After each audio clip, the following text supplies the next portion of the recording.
Well, hello, everybody, and welcome to the Awakening Your Authentic Self. Today, we are going to have a powerful discussion about taking back control of your life now. So, if you're on here right now, you may possibly be someone that grew up in the throes of dysfunction, whether that was an alcoholic parent, an addicted parent, homelessness, joblessness, a divorce, a suicide, anything can happen during your childhood that literally rocks the foundation of your world. But it doesn't have to be the end. We're literally going to start talking today about taking back control of your life, learning to live the authentic self, learning to get back into that joyous, pure, beautiful, unimaginable child that you used to be and that you still have inside of you.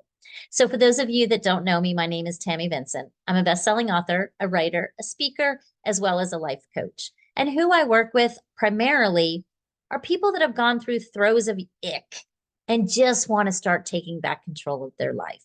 So, today we're going to go over a few things. The first thing is I'm going to just tell you a little bit more about my story. Then we're going to talk about the 3 myths that you've been led to believe by others that are stopping you from starting on a healing journey that could potentially change your entire trajectory of your life. And last, we're going to talk about 3 keys to getting you off to a fast start to having the life that you deserve.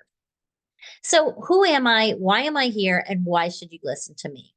Well, I am the adult child of 2 alcoholic parents. I love them both dearly, but let's just say it was dysfunction out of control and at a level that really is off the charts. And I realized a very long time ago that I had to take back control of my life. I had to be the one that was going to do the work, walk the walk, talk the talk, and learn to heal all of the things that come from living in a dysfunctional household. So, when did I realize it? Well, I'm going to tell you a little story. So, here I am, 26 years old, sitting in my rocking chair, pregnant with my first child, reading the book, I Love You Forever. Now, if you've never read the book, it's a book about an unconditional love between a mother and a son. So she has this baby and she loves it so, so much. And it goes through all the phases of life, the terrible twos, the teenage years, the being a grandparent, all of that going through the little boy's life. And the whole time she loved him unconditionally. Well, then when mom got a little older, tables were turned, and now it was the son loving his mother unconditionally. And as I was sitting here reading this book, I had a complete and total, what I consider a meltdown. Because what I realized at that moment was that I was 26 years old and I had no idea what unconditional love felt like. I had never given it, I had never received it. I couldn't even fathom loving someone so much as this little book that I held in my hand. So I went on a journey, a complete and total journey to find out what else growing up with 2 alcoholic parents did I not know? What was I missing? What was going wrong in my life? I mean, everything up until that moment just seemed normal. I didn't know there was anything wrong until I was getting ready to have a child and didn't even understand what unconditional love felt like. So I thought, oh my goodness, what else? What else is there? So I poured into whatever I could pour into.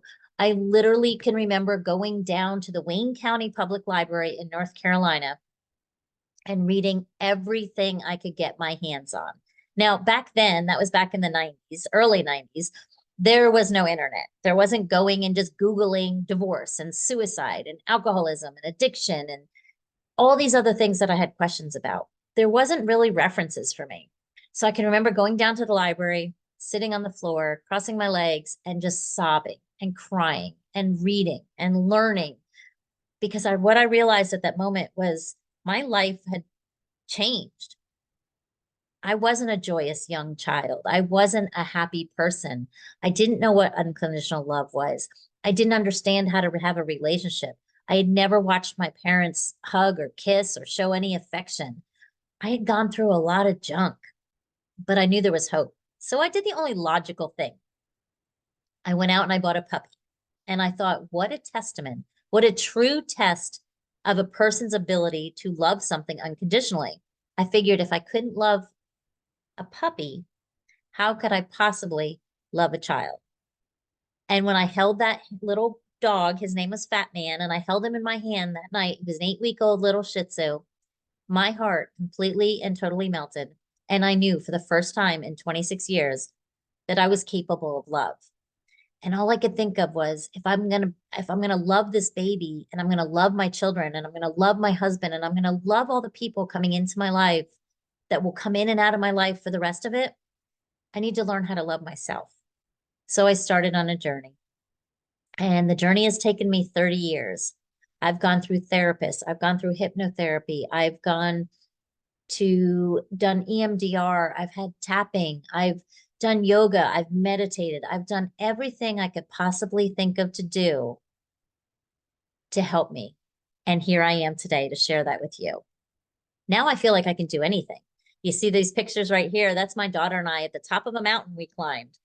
Physically, the most demanding thing I've ever done in my entire life. But at that point, I felt like I was invincible. The next one is me with my book, Sharing with Jack Canfield. He's an author of 500 million books, and I got to share my story with him. And then I got to be on TV. I got to be on Roku TV and share my story there because I want to share my story. That's what I want to do. I want people to know that even though they go through all kinds of junk in their lives and their subconscious programming is rewired and they have no self-esteem and they're low self-esteem and they're sad and lonely and lost and whatever else it is, there is hope at the end of the tunnel. And I promise you because I found it. I found that light and I am walking into the light and I want to share that light with you.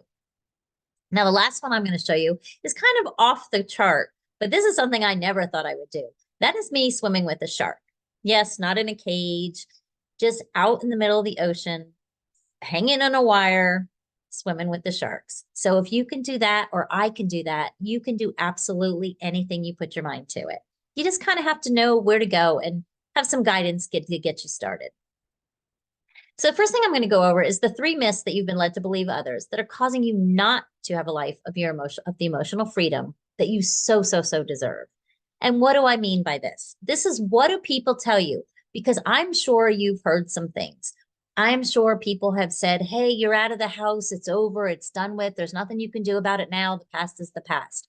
I'm sure people have told you now that you're out, that you don't live with your parents, it's all going to get better. I'm sure people have told you you can't help the way you are. It just is. Well, I'm here to tell you that is not true. You can heal, you can get better, and you can have a life of joy.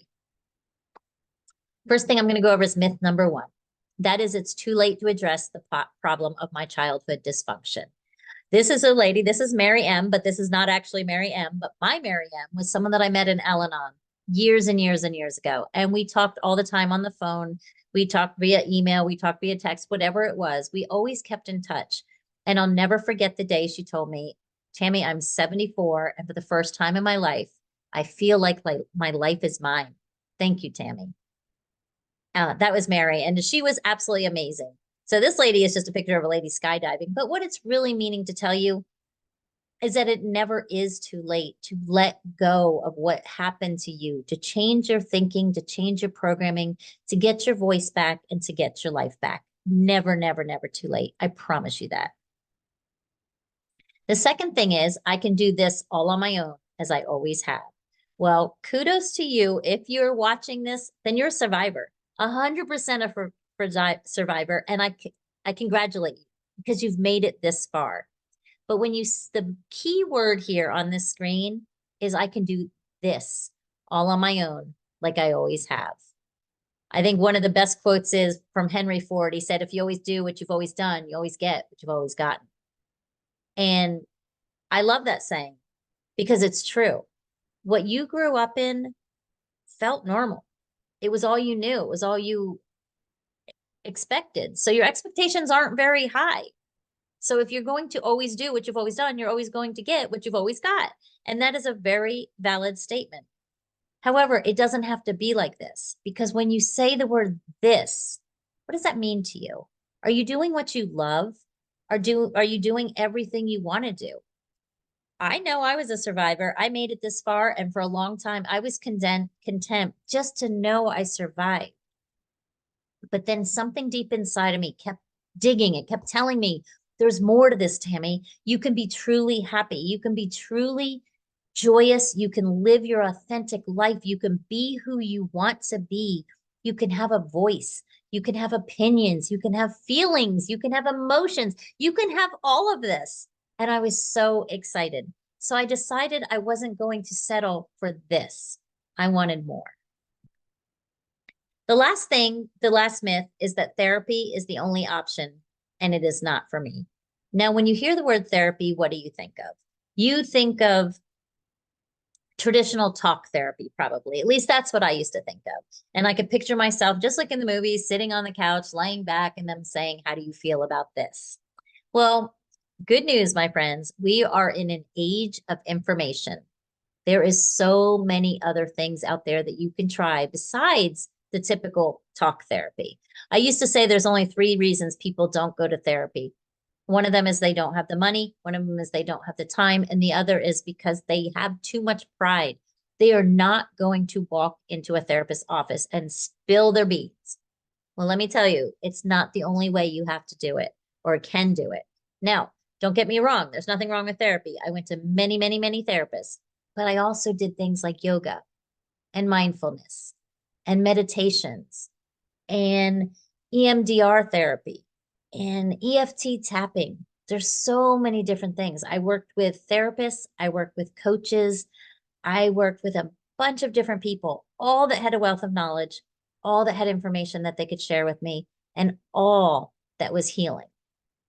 So if traditional therapy is not for you, it's okay because it's not the only option. There's so many different things you can explore. I'm here to give you resources. I'm here to share with you what I know. There's Al-Anon meetings, there's groups, there's Facebook groups. There's so many different things. So please do not feel that just because that you think therapy is the only option, and if you don't want to go to therapy, that you have no choices or no chances or no happy future, which is this is what I want for you, because it's not so. So if you decide you don't want to go through therapy, or you don't want to go to a coach, or you don't want to get any of these other suggestions that I'm kind of laying out on the table here, or use some of these tools that we have in our tool belts that we can share with you, I want to give you something to take home with today. I want to give you 3 keys for getting you off to a fast start. The first one is learning to set healthy boundaries. Now, this is a big one. If you grew up in a dysfunctional world, one of 2 things probably happened. Either one, you had set strict boundaries that you were completely controlled by others. And this would have to be with what you were saying, where you were going, who you were hanging with, what religion you practice, all of that. There could be really controlling boundaries. Or, as in my case, there was no boundaries. We ran amok. We did what we wanted to do when we wanted to do it. Now, don't get me wrong. There was consequences, but there was no structured boundaries. So one day I may do something and get a smile from my mother. The next day I may do the same exact thing and be met with horrific consequences. So I really didn't have a clear set of what boundaries were. These could include sexual, physical, emotional, all kinds of different boundaries, which if you work with me, we will talk way more about boundaries. But the first step, and something that you can actually do starting today, is learn how to set healthy boundaries. First one is figuring out what your own needs are. What are your boundaries? What are you willing to tolerate? Or what are you willing to accept? Or what makes you happy? And a way to do this is to really just ask yourself questions. You know, what are times that you felt like your boundaries were violated? And try to come up with an example. And when you find out that boundary of when it was violated, that might be a boundary you want to set for yourself. So no, I'm not going to accept this. The other thing could be a physical boundary. Like I said, there's all kinds of different boundaries. It could be a physical, it could be emotional, it could be a sexual, it could be a time boundary with people respecting your time. There's all kinds of different boundaries. But you want to figure out what your boundaries are, because you may not even know what they are. So you have to reflect on your own needs, on your own self-care, on your own wishes, on your own desires. What makes you happy? What won't you let people say to you? What will you let people say to you? These are all questions that you want to ask yourself. The second thing you need to do is you need to communicate these boundaries. And you need to do that gently, because I promise you, if you've never set boundaries or had boundaries or asked somebody that is in your life with you to respect your boundaries, they have no idea you even have these boundaries. So you want to be able to communicate them and communicate them clearly. And also understand, I'm going to kind of go back a little bit here. The boundaries are not to hurt the other person. It's not to tell somebody what they can or cannot do. Boundaries are to protect your own well-being. So they're a way of keeping yourself safe and a way of protecting your own mental wellness. So you want to communicate them, but again, do it compassionately, be gentle. Sometimes you might have to reach a compromise, especially if you've never been with someone where there are boundaries and all of a sudden you start saying no, or sometimes you start saying yes, or whatever it is. It's going to be a shock on both parts, and it takes practice. Setting boundaries and maintaining the boundaries is not something that comes overnight, especially if you've gone years without having boundaries. But number 3, very important. If you say no, no means no. That doesn't mean budge the boundary. It doesn't mean manipulate the boundary to give people a little bit of what they want, but not what you want. It means no. And you have every right to respect that people will follow your boundaries. Now, again, you are not telling them something to be mean to them. You are simply telling somebody, when you set a boundary, what you need. So if they choose not to honor that boundary, that is not your fault. That is their choice, not yours. I'm going to give you a good example. Let's say, for instance, you have children and your parents want to come visit, and on Thanksgiving Day, mom and dad, or let's just say dad, for instance, hypothetically, that he is always drinking. Well, you don't like the way he acts when he drinks. You don't like the way he talks to you. You don't like the way he talks to your husband. You don't like the way he talks to your children. So you ask them politely, Dad, if you're going to come see me on Thanksgiving, I would rather you did not drink. If you drink, you are not invited to my house. Well, here comes Thanksgiving, rolls around. First of all, you're nervous as anything because you've set these boundaries, you've communicated the boundaries, you've done what you had to do. Well, here comes Dad, and he's clearly been drinking. So what's your initial reaction is to say, get out. I said, don't come over if you've been drinking. Well, then the guilt trip starts. And he starts saying, but I have to see my grandkids. And why would you all of a sudden do this? And I've been drinking every Thanksgiving for 55 years. And why all of a sudden now do I have this boundary? And blah, blah, blah, blah, blah, blah, blah, blah, blah. It is up to you to hold your stance, be tough, and just say no. Again, this is his choice to violate the boundary.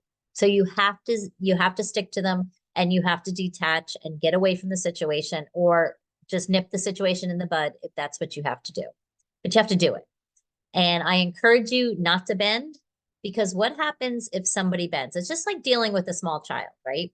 So if let's say you give in and you say, okay, but next time, what message does that send? That sends the message that all he has to do is push a little harder, but he's still going to get what he wants. So it actually does negative work. So it literally negates everything you've done when you give into a boundary, because it just takes away all the boundaries, and it lets people know that those boundaries are not for real. So if you have to get out of the situation or detach, do it, but stay firm with your boundaries. And the last part of establishing healthy boundaries is be patient. Be patient with everybody involved, especially yourself.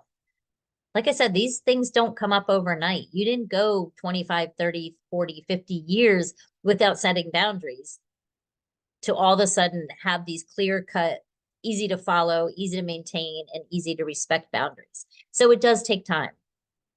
So be patient with yourself. Be patient with the other people involved. Sometimes it will take some negotiation. Sometimes it may take a little bending or here, but make sure that it's all within your boundaries, not somebody else's. Number 2, the key number 2 is to embrace awareness. Awareness, oh my goodness, I don't even know where to start with this one. being aware is 100% of the key to healing.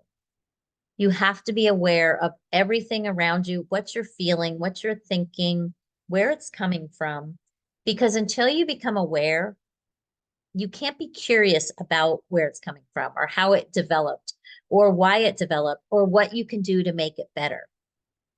Remember, I said I went to remember the first time sitting at the therapist's office? Well, that was a wow moment for me as well, because I went in there and the very first conversation, we made some small talk. She asked me some questions. We went through kind of like a little protocol of, 1 through 10 questions and everything. And then I told her about something that happened earlier in the day. And she said to me, well, how does that make you feel? If that isn't the most cliche question from a therapist ever, I don't know what it is. But all I could think of was, it doesn't make me feel. And I told her that. I said, it doesn't make me feel anyway. And she said, it doesn't make you feel happy? And I said, no. She said, it doesn't make you feel sad? I said, no. Doesn't make you feel angry? No. She's like, what emotions do you have? And I had to dig so deep inside my heart and soul to find an emotion, because all of my life I had been told that emotions weren't okay, that my feelings and thoughts and how I felt didn't matter. If I was super happy one day, I can remember my mom literally hitting me and like slapping me on the side of the head, like questioning, why are you so happy? And so I stopped smiling. I stopped laughing. I stopped being joyous. And then if I was sad, I can remember her doing the same thing. But the question was more like, that old saying, oh, stop crying, I'll give you something to cry about. Well, I quickly, very, very quickly became aware that emotions were bad.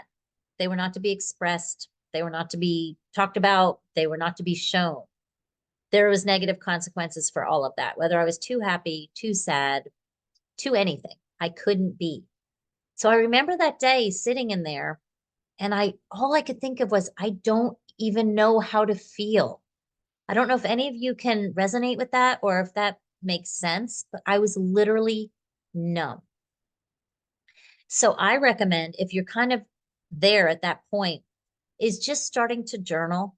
If you haven't journaled yet, wow, is journaling an eye-opening, expressive, creative place to start. Anytime you have a thought, a feeling, an emotion, write it down. Just write down how you're feeling. It could be happy, it could be sad, it could be angry, it could be mad, but learn to be aware of that. And we're going to get into more. Like I said, if you work with me, this is just the tip of the iceberg. If you were to come work with me, you're going to learn how to figure out where those emotions come from and how to sit with them, how to reframe them, how to work with them, how to express them, all of that. You're going to learn all of that. But right now, I just want you to start being aware. When something happens to you, if it's good, where do you feel it in your body? You've heard the old expression that, trauma stores in your body. Everything is stored in your body. Happy, sad, joyous, angry, guilt, shame, it all gets stored in your body. So I want you to start becoming aware. Learn to sit with those things. Learn to sit with the thoughts, give them a name. But my best suggestion is honestly to start journaling them.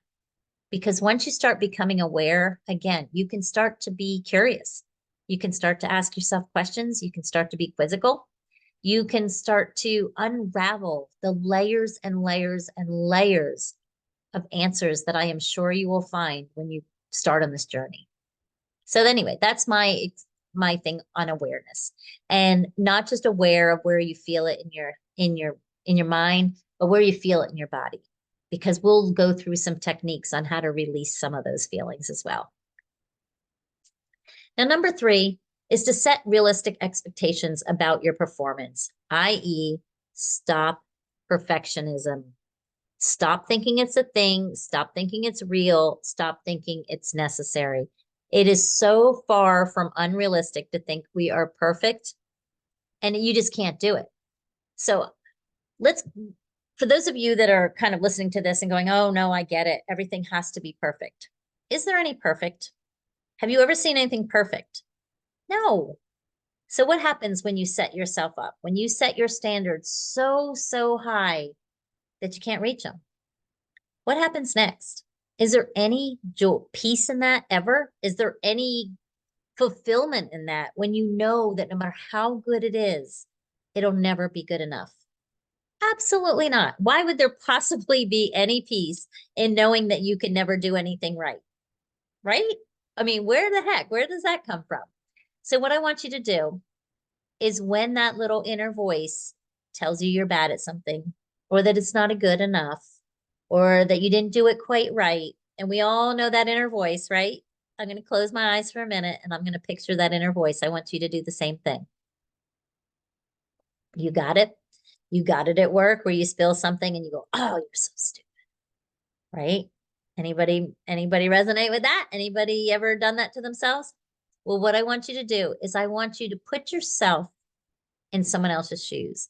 When you make a mistake or you do something and that little inner voice tells you it's not good enough, I want you to look at it from a different set of eyes. I want you to pretend that it's somebody else that did that. Think of someone you like. Think of your child. Think of your spouse. Think of your parents, whoever it is. If they made that mistake or they did something to those standards, would you think it was good enough? If the answer is no, then by all means, feel free to correct yourself or to improve on it. But if it would be good enough for somebody else that you care about, make those the standards.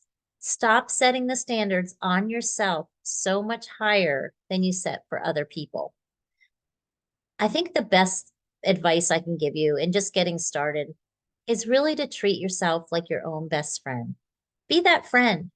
Expect from yourself what you would expect from other people, not 10 times more. I mean, you may have grown up in a household where perfectionism was expected of you. In my case, I grew up thinking I had to be perfect because it made the world seem like a safer place. If I was doing everything right and I was number one at everything, then it took some of the pressure off. It took some of the focus off of what was going on around me, and it put it on me for just a moment. But it was temporary. So it's not something that I could withhold, and I couldn't do it for the rest of my life. And I continued to do it into adulthood. But once I realized that really the way to happiness is to give yourself some grace, things got so much better. So again, that's a little quick test. Immediately when that inner critic or that little inner voice comes and tells you that something's not good enough, just ask yourself, would it be good enough for someone that I cared about? And if the answer is yes, then let it be good enough for you. So I've given you a couple ideas. I've given you a couple places to start. I know that this is just the tip of the iceberg. If you've grown up in a world of dysfunction, there's so many different issues that we can tackle and layers that we can peel back and things that we can go over. But I didn't want you to think it was a no-win situation, because there is no such thing as a no-win situation. I literally went from someone who, as a teenager, was lost, lonely, confused. I had drinking problems. I had emotional problems. I had attempted suicides, obviously failed. But I went through the gamut. I really do. And looking back at it, it probably didn't have to be as bad as it was. I probably made it worse than it really was. I didn't know all the tips and tricks that I'm going to share with you if you should decide to stay with me. But there are tips and tricks, and it doesn't have to take 30 years. It doesn't have to take 30 years to be able to say no when you want to say no, or yes when you want to say yes. It doesn't have to take 30 years to be able to build up some self-esteem and learn to love yourself so that you can have healthy relationships and you can have healthy families and you can have healthy jobs and your co-working situation can be pleasant. None of this has to take 30 years. And I'm here to help you fix that. Okay, we also talked about the 3 myths you've been led to believe that are causing you not to have a life and not to start healing and not to start on that journey to your authentic self who was born joyous. Like I said, we were all born joyous and pure, innocent and happy like a child. And somewhere along the way, that got beaten down. But it's never too late to start to build that back up. And the last thing is that the 3 keys to getting you off to a fast start. Because you shouldn't stay stuck. If you feel like you don't have right now the life that you want 100%, let's do something about it. Get going and do something about it, because I promise you that joy is on the other side. So if you want to work with me, and I always say I'm just putting it out there. There's a couple things that I believe as a coach. And first of all, I believe that we've all been through some stuff. I also believe that everything we have is inside of us. Everything that we have to be the most joyous, happy, fulfilled, authentic people that we want to be and that we deserve to be. I believe it's all inside of us.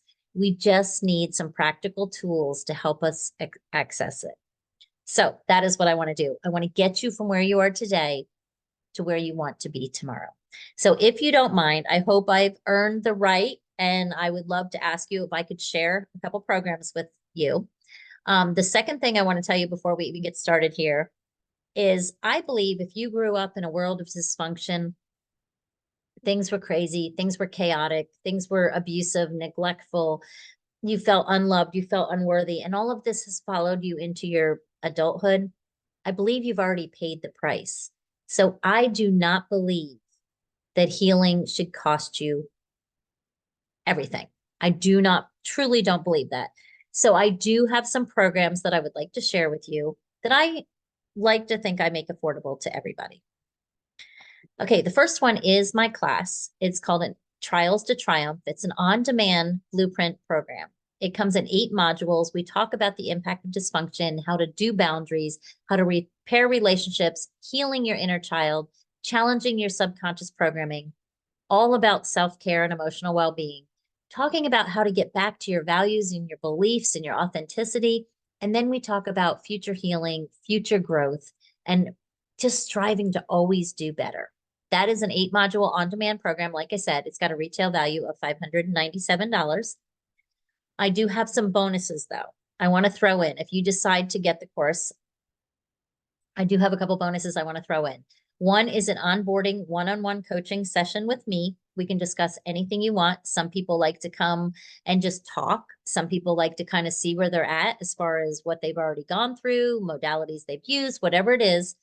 It does have a value of $125. I would like to throw one of those in there with you, just because if nothing else, I like to get to know each and every one of my clients one-on-one.